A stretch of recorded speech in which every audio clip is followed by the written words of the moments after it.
Praise Lord everyone, सभी को जय मसीह की।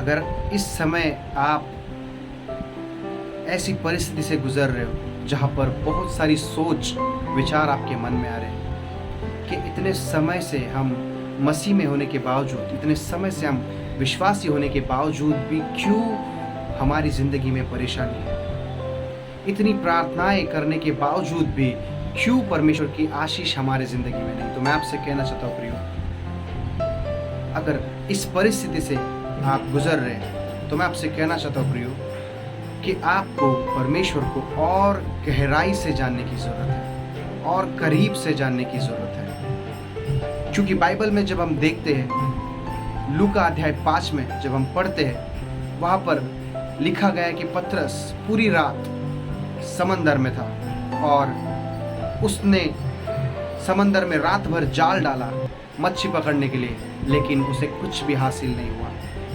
उसे खाली हाथ समंदर से लौटना पड़ा।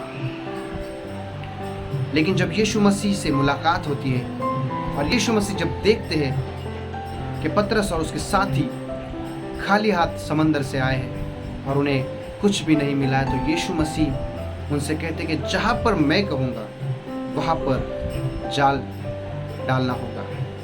यीशु मसीह के कहने पर वो लोग जाल डालते हैं और पता है यीशु मसीह उनसे क्या कहते हैं? यीशु मसीह उनसे कहते हैं कि गहराई में जाल को डालना। और जब वो उस जाल को डालते हैं तो आपको पता है प्रियो कि कितनी सारी मच्छी उन्हें मिलती है,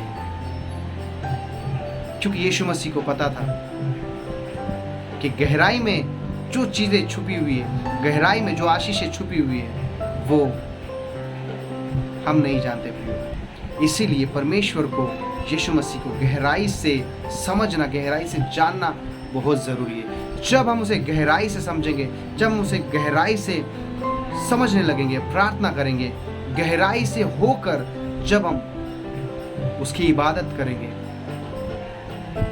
इतनी आशीषों को वो हमारी ज़िंदगी में डालेगा प्रियो कि हमारी झोली फटने लगेगी। जैसे पतरस का जाल फटने लग गया था, वैसे हमारी जो झोली है वो फटने लगेगी।